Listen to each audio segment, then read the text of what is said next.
नमस्कार शेतकरी मित्रांनो, सर्वप्रथम सगळ्यांना जय शिवराय। आता ह्या 2026 चाही रिपोर्ट तुमच्या समोर मांडतोय। वेळ वाया नाही घालवत, डायरेक्ट तुम्ही रिपोर्ट शेवटपर्यंत पहा। महाराष्ट्रामध्ये यंदा अल निनोचं भाष्य वारंवार प्रत्येक व्हिडिओमध्ये केलं जात आहे। ते अल निनोची जी काही ताकद आहे, ती अल निनोची जी क्षमता आहे, ती 40 ते 50 या टक्केवारीनुसार मॉडेलनुसार ती दिसते आहे। पण अल निनो म्हणजे दुष्काळ नव्हे आणि ला निना म्हणजे लय चांगला पाऊस असंही नव्हे। ह्या दोन्हीच्या गोष्टींमध्ये एक मोठा अपवाद देखील असतो, तो म्हणजे एमजीओ फॅक्टर, आयओडी फॅक्टर, इन्सो वगैरे ह्या सगळ्या गोष्टींचा समावेश आहे। हे सगळं आपण ह्या व्हिडिओमध्ये समजून घेऊयात। मान्सूनची टक्केवारी किती निघली हे पाहूयात।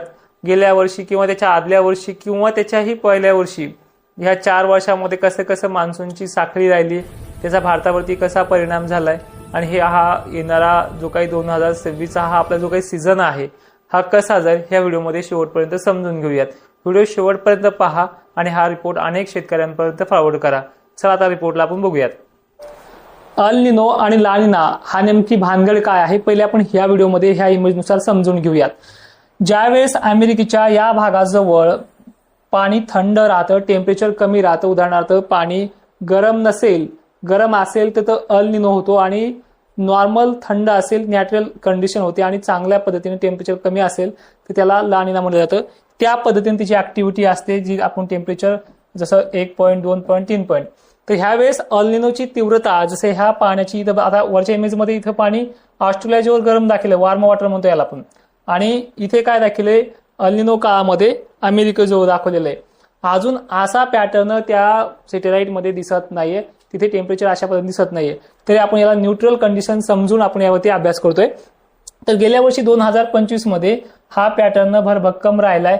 ऑस्ट्रेलियाजवळ वॉर्म वॉटर राहिलं, ढगांची क्लाउड कव्हरिंगला सपोर्ट मिळत गेला। ट्रेंड्स विंड जे आहेत व्यापारी वारे, ह्या व्यापारी वाऱ्याला हे बाष्प महाराष्ट्राकडे आपण भारताचा विचार करून सांगूयात, आपल्या इंडियन ओशन सिस्टीमचा विचार करून सांगूयात। या इंडियन ओशन सिस्टमकडे हा पूर्ण बाष्प आणत गेला आणि बंगालच्या सागरामार्गे अरबी समुद्रामार्गे जो काही मान्सून आला त्यामुळे हा पाऊस चांगला राहिलाय। आणि विशेषतः ही माहिती तुम्ही इतरही शेतकऱ्यांपर्यंत पोहोचण्याचं काम करा। 2 वर्षापासून या चॅनलवरती काम करतोय, तर ह्या चॅनलचे 100K सबस्क्रायबर पूर्ण करायचे मी आज वैयक्तिक तुम्हाला बोलतो आहे, ते आपल्याला करायचे आहेत आणि आपला लाखाचा टप्पा सबस्क्रायबरच्या तुलनेने आपण पार करून द्या। नक्की सगळ्यांचे आभार व्यक्त। आणि ह्या वर्षी अल निनो सांगितले जाते, पण अल निनोची टक्केवारी मॉडेलनुसार तरी 40 ते 45 एवढीच निघते आहे। आणि 2023 ला ज्या साली पाऊस कमी होता त्या साली ही 70 ते 75% पर्यंत गेली होती। त्यामुळे त्या तुलनेमध्ये ह्या वर्षी परिस्थिती तेवढी भयावह नाहीये, तेवढा कठोर दुष्काळ नाहीये। आता अल निनो समजलाय आणि ला निना समजलाय। अल निनो म्हणजे जे काही दाखवले तुम्हाला खाली, हे पाण्याचं टेम्परेचर वाढणं, ज्यामुळे हे जे काही ट्रेंड विंड्स आहेत हे कमकुवत होतात। जे व्यापारी वारे आपल्या इंडियन ओशन सिस्टीमकडे जात आहेत, बाष्प घेऊन येतात आपल्या भारताकडे, ते बाष्प पूर्णपणे कमकुवत असतं आणि ह्या काळामध्ये जास्त राहतं। पण यामधली मधली कंडिशन जी न्यूट्रल असती ती सामान्यतः हे वारे वाहतात, त्यांचा प्रवास चालू असतो आणि याच काळामध्ये पुन्हा एमजीओ फॅक्टर असतो, आयओडी सिस्टम असते, या सगळ्या गोष्टीचा परिणाम तिथे होऊ शकतो। आता थोडक्यामध्ये समजून घ्या, महाराष्ट्राच्या पावसाचं गणित जून, जुलै, ऑगस्ट, सप्टेंबर आणि ऑक्टोबर काळामधलं। मित्रांनो, जूनच्या कालखंडामध्ये वातावरणामध्ये मान्सून हा वेळेवरती पोहोचणार आहे, पण त्याला एक चक्रीय स्थितीचा सामना करावा लागेल अशी शक्यता दिसते आहे। अरबी समुद्र मार्गे कोकण किनारपट्टीपासून एक सायक्लोनिक सिस्टम एक कमी दाब बनू शकतो आणि त्यामुळे मान्सून काही काळाकरता तो डायव्हर्ट होऊ शकतो, ज्याची आपण आज अंदाज लावू शकत नाही की तो किती दिवस लांबू शकतो। त्यानंतर परिस्थिती मान्सूनच्या पेरण्या योग्य अंदाज घेऊनच त्या वेळेलाच करावी लागेल, त्याची तारीख आज देणं शक्य नाही। सगळ्यात महत्वाचे अजून एक सांगतो की बऱ्याच शेतकऱ्यांना माझे अंदाज आवडतात, पण ते लाईकच्या माध्यमातून कळतं की 2000 शेतकऱ्यांना ते आवडतात। तर तुम्हाला माझे अंदाज आवडत असतील तर लाईक करा, कारण की बऱ्याच शेतकऱ्यांपर्यंत ते मेसेज पोहोचतो। त्यानंतर परिस्थिती ही सुधारणार देखील आहे, पण दुर्बळ पेरणीसारख्या पेरण्या आणखी घाई गडबडच्या पेरण्या देखील ह्यावर्षी टाळाव्या लागतील। आता जून कालावधीमध्ये आभाळ राहील, आभाळाची सावली राहील, पाऊस जसा गेल्या वर्षी राहिला तसाच असेल। या काळामध्ये खंड पडण्याची शक्यता आहे। मान्सून ज्यावेळेस ला निना कंडिशन असते त्यावेळेस खंड स्वरूपाचं वातावरण पण ढगाळलेलं आणि बारीक सारीक पावसाचं राहतं, जे ह्या 2025ला पाहिले लहान येण्याच्या काळात सुद्धा. यावर्षी अल निनोची ताकद आहे, पण ती सुद्धा निम्म्याहूनही कमी आहे जर तुम्ही रिपोर्टमध्ये पाहिले. त्यामुळे एक कालावधी असा येऊ शकतो जो 20 ते 22 दिवसाचा खंड किंवा त्यापेक्षाही जास्त मोठा खंड पडू शकतो. पण त्यानंतर जसं आपण सांगितले रिपोर्टमध्ये की आयोडी फॅक्टर किंवा एमजीएफ फॅक्टर चालू शकतो, त्यामुळे पावसाळा चांगला, परतीचा मान्सून सुद्धा चांगला राहू शकतो. साहजिकच आहे, परतीच्या मान्सूनचं भाकीत आज करणं चुकीचे ठरेल, पण परतीचा मान्सून वेळेवरतीच माघारी फिरतो आणि त्याच पॅटर्नमध्ये महाराष्ट्रामध्ये मुसळधार देखील पाऊस पडतो. तो फॅक्टर ह्या वर्षी लागू पडला आहे आणि सराफ मान्सूनचा हा जो कालावधी आहे तो कालावधी ठीकठाक जाणार आहे. मान्य आहे, गेल्या वर्षी तुलनेत टक्केवारी 13% ही कमी निघली आहे, पण ही टक्केवारी जवळपास 2024 इतकी साम्यता बाळगते आहे. त्यामुळे परिस्थिती दुष्काळी नाहीये, पण ज्या पद्धतीने आपल्याला उन्हाळी पिकं घ्यायची, ज्या पद्धतीने आपण उन्हाळ्यामध्ये मोठा खोटाटोप करतो तो ह्या वर्षी करता येईल याची शक्यता कमी आहे. पण मान्सूनवरती दुष्काळी संकट नाही. ते कसे, हा पुढचा टप्पा बघा. मग आपण या सगळ्या बाबी लक्षात घेऊन जो काढलेला रिपोर्ट आहे तो आता तुमच्यापर्यंत सादर आहे. तोही समजून सांगतो, लक्षात घ्या. 2023 मध्ये अल निनोची तीव्रता बऱ्यापैकी होती, जवळपास 70 ते 80 पर्यंतचा हा प्रवास होता आणि त्यामध्ये साथ पण दिली नाही, आयोडीने दिली नाही आणि त्यानंतर एमजीओने पण म्हणावी अशी साथ दिली नाही. पण शेवटच्या टप्प्यामध्ये दिवाळी झाल्याच्या नंतर जो काही आयोडीचा प्रभाव आपल्याला पाहायला मिळाला, एका रात्रीमध्ये विदर्भ, खानदेश वगैरे भागांमध्ये पाऊस झाला. तर ही 2023ला दुष्काळ परिस्थिती नव्हती, पाण्याची टंचाई भासली वगैरे सगळ्या गोष्टी झाल्या. अल निनो त्यावेळेस यापेक्षाही तीव्र होता, जो आता आपण सांगितला जातोय त्यापेक्षाही. आणि 2024ला ही कंडिशन सुधारण्यामध्ये आली, नॅचरल न्यूट्रल कंडिशन मध्ये आपण म्हणतोय.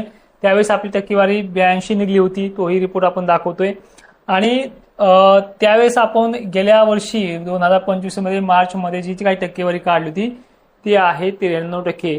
आणि यंदाचं जे काही गणित आहे आपले, आता हे सगळे रिपोर्ट जे आहेत मागे काढलेले एकही फेल गेला नाहीये. त्यामुळे त्याचाच आधार घेऊन आणि मॉडेलचा अभ्यास करून हा रिपोर्ट तुमच्यापर्यंत सादर करतोय. जो रिपोर्ट आहे यंदा 2026ला 80% पाऊस राहील, गुड कंडिशन आहे. गेल्या वर्षीच्या तुलनेमध्ये जवळपास बऱ्याचपैकी कमी दाखवला जातोय. त्याचं कारणही तुम्हाला व्हिडिओमध्ये सांगितलेलं आहे. आणि 93% तुलनेमध्ये हा फक्त 13% कमी आहे, गुड कंडिशन आहे. आणि हे रिपोर्टनुसार जे आपण अभ्यासलं आहे, ज्या पॅसिफिक महासागरात पुढे होणारे जे काही अंदाजामध्ये बदल होतील त्या बदलामध्ये फक्त 10-5% बदल होईल, एवढा मोठा बदल होणार नाहीये. मग ह्या रिपोर्टमध्ये साध्य काय होतंय, कोणत्या काळामध्ये पाऊस कमी राहतो हे देखील तुम्हाला स्क्रीनवरही दाखवण्याचा प्रयत्न करतो, कोणते महिने कसे जातील.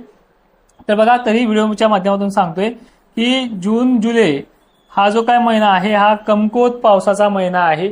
त्यानंतर सप्टेंबर, ऑगस्ट सप्टेंबर ह्या दोन्ही महिन्यापैकी एका महिन्यामध्ये हा अंदाज आहे. लक्षात घ्या, एक खंड पडण्याची शक्यता आहे 20 ते 25 दिवसाचा. आणि अल निनो काळामध्ये खंड पडतात. हे मागच्या 2023लाही खंड पडला होता, ज्या 23ची गोष्ट आपण सुरुवातीला केली. या काळातही 1 महिन्याचा खंड पडलेला होता, माल सुकू लागले होते, पण पावसाने त्यावेळेस टाळलंय.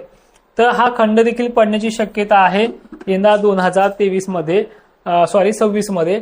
आणि त्या खंडाला सुद्धा दुजोरा देण्यासाठी रिटर्न मान्सून हा भक्कम राहील.